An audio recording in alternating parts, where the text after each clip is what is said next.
Saudara-saudari terkasih dalam Kristus, hari ini Selasa 30 April 2024 dalam pekan kelima Paskah tahun B.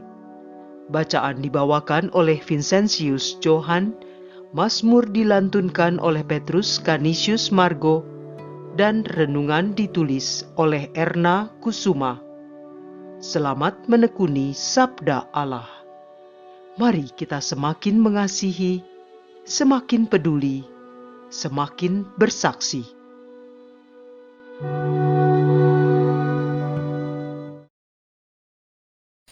Dalam nama Bapa dan Putra dan Roh Kudus. Amin. Ya Allah Bapa kami, hanya tersisa satu hari ini sajalah bagi kami untuk dapat mempersiapkan diri menyambut bulan Mei sebagai bulan Maria dan juga sebagai bulan liturgi nasional. Bimbinglah kami dengan Roh Kudus-Mu agar bulan Maria dan bulan liturgi dapat memelihara iman dan ketaatan kami kepadamu. Bersabdalah ya Tuhan, kami siap mendengarkan. Amin. Bacaan dari Kisah Para Rasul, bab 14, ayat 19 sampai dengan 28. Waktu Paulus dan Barnabas di kota Listra, datanglah orang-orang Yahudi dari Antiokhia dan Ikonium, dan mereka membujuk orang banyak memihak mereka. Lalu mereka melempari Paulus dengan batu dan menyeretnya keluar kota, karena mereka menyangka bahwa ia telah mati. Akan tetapi, ketika murid-murid itu berdiri mengelilingi dia, bangkitlah ia lalu masuk ke dalam kota. Keesokan harinya, berangkatlah ia bersama-sama dengan Barnabas ke Derbe. Paulus dan Barnabas memberitakan Injil di kota Derbe dan memperoleh banyak murid. Lalu kembalilah mereka ke Listra, Ikonium, dan Antiokhia. Di tempat itu, mereka menguatkan hati murid-murid dan menasehati mereka supaya mereka bertekun di dalam iman. Mereka pun mengatakan bahwa untuk masuk ke dalam kerajaan Allah, kita harus mengalami banyak sengsara. Di tiap-tiap jemaat, rasul-rasul itu menetapkan penatua-penatua bagi jemaat setempat. Dan setelah berdoa dan berpuasa, mereka menyerahkan penatua-penatua itu kepada Tuhan, yang adalah sumber kepercayaan mereka. Paulus dan Barnabas menjelajah seluruh Pisidia dan tiba di Pamfilia. Di situ mereka memberitakan Injil di Perga, lalu pergi ke Atalia di pantai.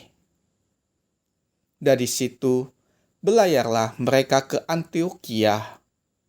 Di tempat itulah mereka dahulu diserahkan kepada kasih karunia Allah untuk memulai pekerjaan yang telah mereka selesaikan.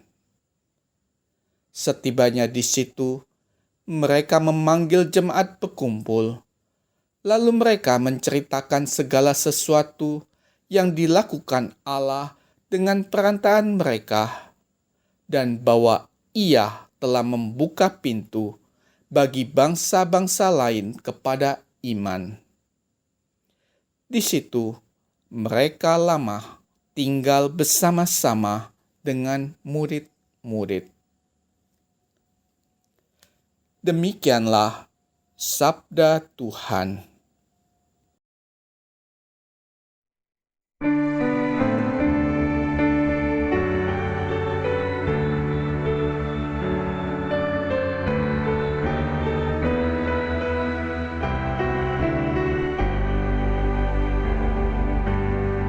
Orang-orang yang Kau kasihi ya Tuhan, mengumumkan kemuliaan kerajaan-Mu. Segala yang kau jadikan akan bersyukur kepadamu ya Tuhan.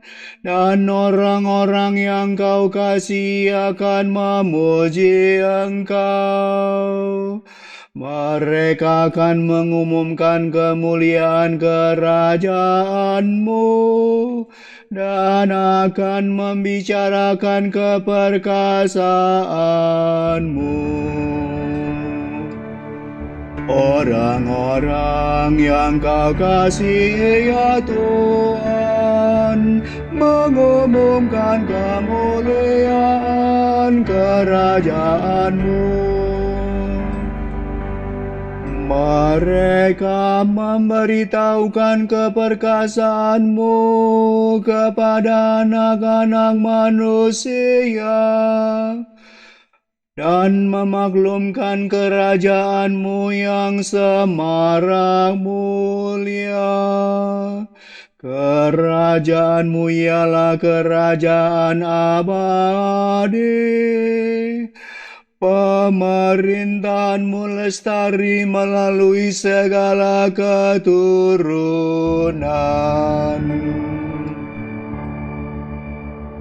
Orang-orang yang kau kasih ya Tuhan mengumumkan kemuliaan kerajaan-Mu.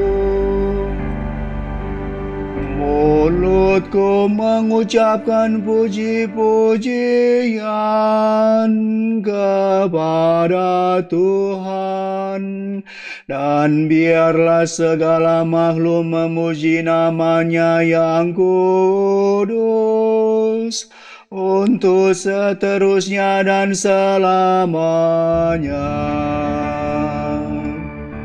Orang-orang yang kau kasih ya Tuhan mengumumkan kemuliaan kerajaan-Mu.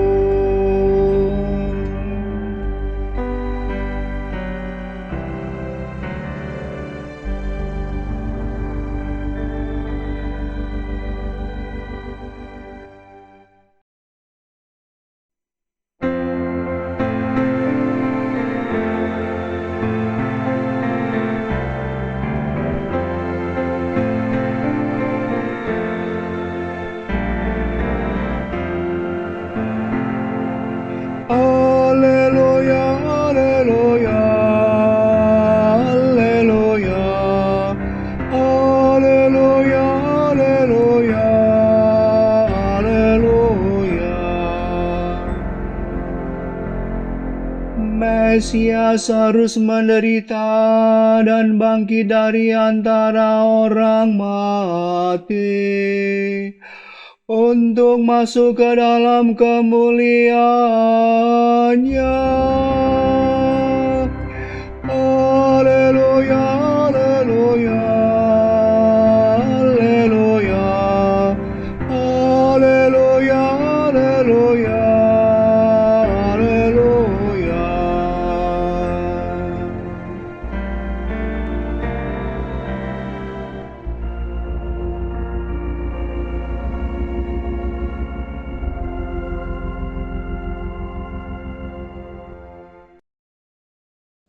Inilah Injil suci menurut Yohanes, bab 14, ayat 27 sampai dengan 31a.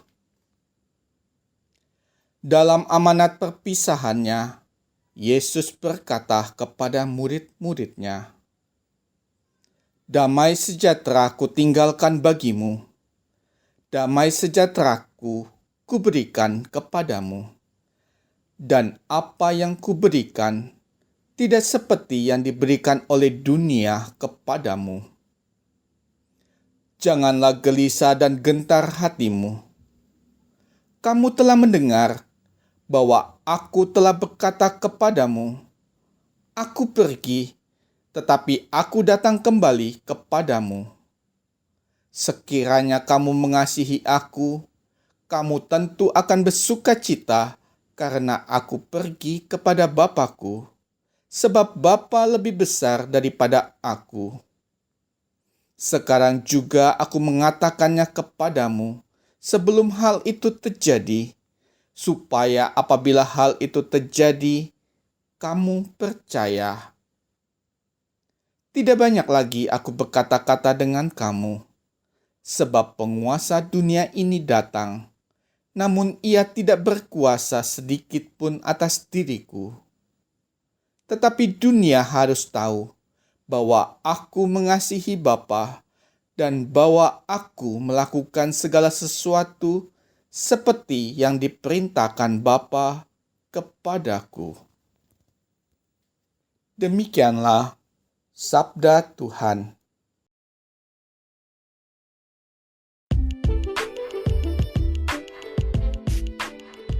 Damai sejahtera Kristus.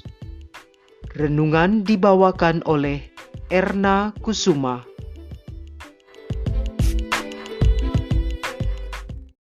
Bapak, Ibu, dan saudara-saudara yang terkasih dalam Yesus Kristus, setiap kali kita mengikuti perayaan Ekaristi, sebelum imam memecahkan roti sambil diiringi seruan atau nyanyian Anak Domba Allah, terlebih dahulu imam mendaraskan doa damai, memohon kepada Yesus Kristus kedamaian bagi kita semua.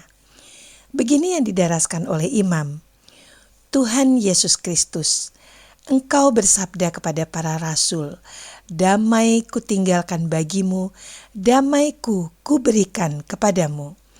Jangan memperhitungkan dosa kami, tetapi perhatikanlah iman gerejamu, dan restuilah kami supaya hidup bersatu dengan rukun sesuai dengan kehendak-Mu, sebab Engkaulah pengantara kami kini dan sepanjang masa. Doa damai ini merujuk pada bacaan Injil yang baru saja kita dengarkan. Marilah sekarang kita renungkan seperti apa damai sejahtera yang dari Yesus itu. Damai sejahtera yang dari Kristus memiliki makna yang lebih dalam daripada sekedar dibebaskan dari perselisihan atau konflik. Yesus sendiri telah mengatakannya, "Apa yang kuberikan tidak seperti yang diberikan oleh dunia kepadamu." Damai sejahtera yang ditawarkan oleh dunia antara lain kekayaan, kekuasaan, keamanan secara fisik, bebas dari perselisihan atau konflik, dan barangkali juga kebahagiaan yang terbatas. Kesemuanya itu bersifat sementara, sangat tergantung dari kondisi eksternal. Kekayaan yang dikumpulkan selama bertahun-tahun bisa lenyap dalam hitungan jam oleh karena musibah ataupun kematian.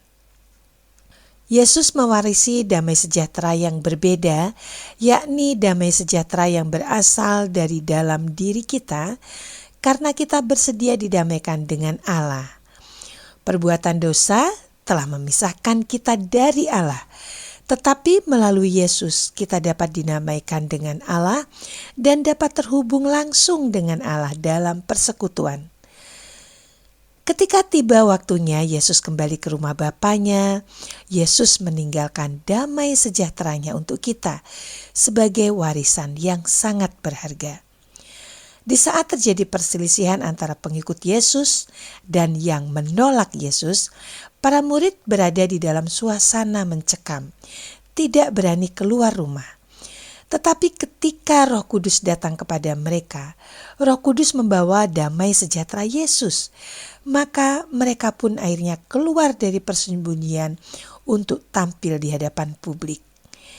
Damai sejahtera Yesus menjadi nyata karena mereka percaya jika Yesus adalah Tuhan dan Juru Selamat mereka. Begitu juga dengan kita. Firman Tuhan akan selalu menuntun kita di jalan damai dan memberikan hikmat untuk menghadapi dan mengatasi berbagai situasi duniawi. Itu karena kita percaya sepenuhnya dan tentunya karena kita mau bersekutu dengan Allah, melakukan pertobatan dan hidup menurut firman-Nya.